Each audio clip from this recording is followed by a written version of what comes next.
राजा विक्रमादित्य और दैत्य डिंबकासुर की 7 गुत्थियां। उज्जयिनी की स्वर्ण नगरी, जहां न्याय का सूर्य राजा विक्रमादित्य के रूप में चमकता था।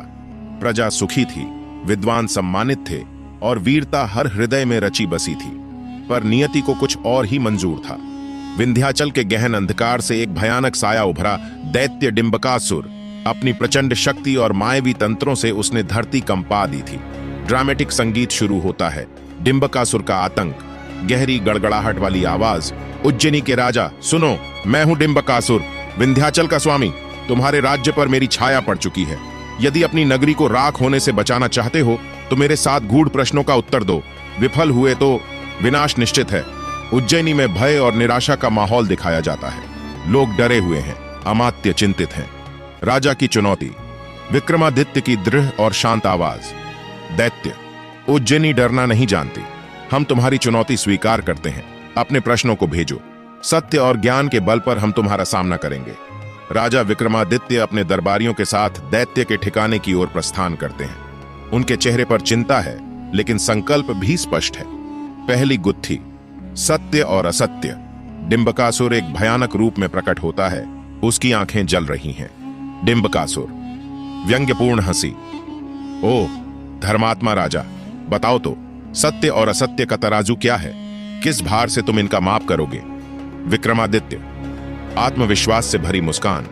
दैत्यराज, सत्य वह ज्योति है जो धर्म और न्याय के पथ को आलोकित करती है। असत्य वह अंधकार है जो स्वार्थ और अधर्म से उपजता है। परंतु यह भी सत्य है कि कभी सत्य की कठोरता पीड़ा दे सकती है और असत्य का क्षणिक सहारा किसी को बचा सकता है। इसलिए विवेक ही वह दिव्य नेत्र है जो सत्य और असत्य के सूक्ष्म भेद को पहचानता है।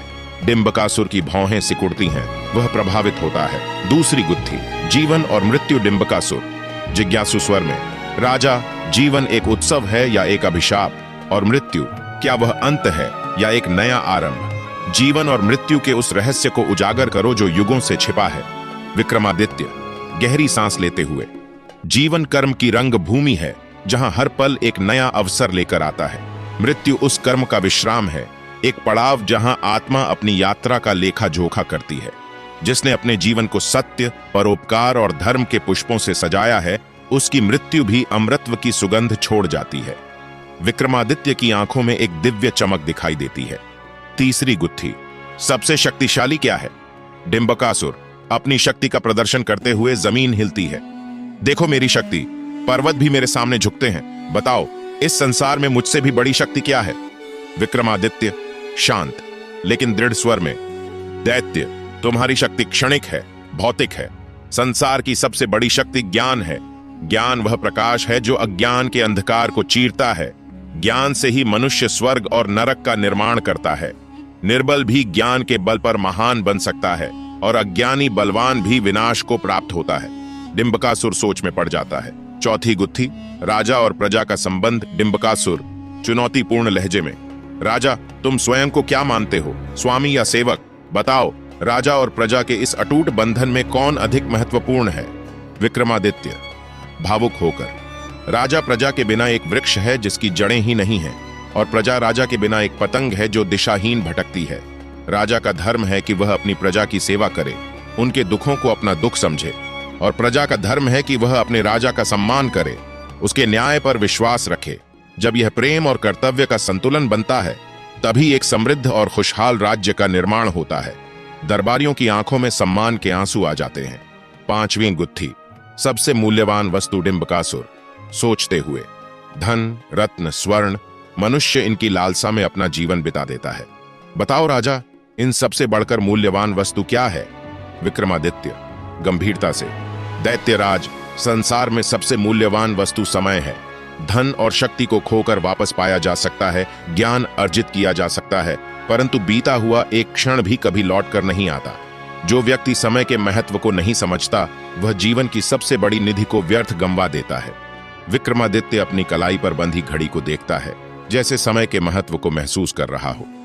छठी गुत्थी, शत्रु और मित्र। डिंबकासुर, भेदभावपूर्ण दृष्टि से, राजा, तुम्हारे आसपास बहुत से लोग होंगे जो तुम्हारी प्रशंसा करते हैं, पर क्या तुम जानते हो कि उनमें से कौन तुम्हारा सच्चा मित्र है और कौन शत्रु?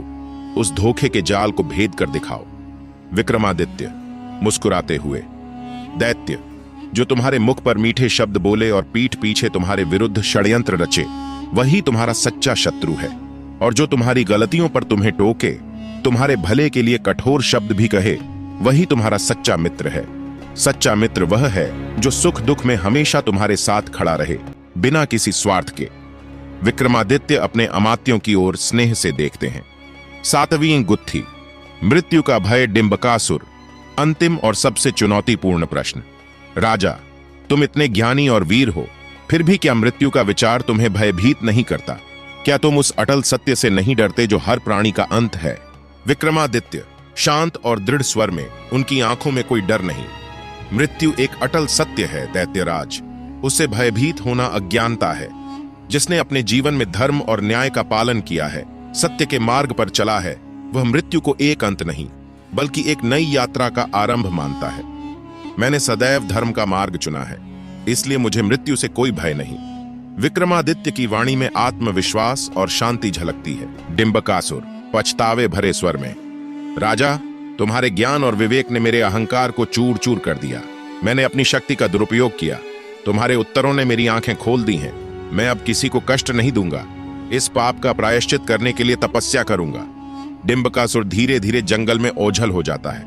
उज्जैनी में खुशी की लहर दौड़ पड़ती है।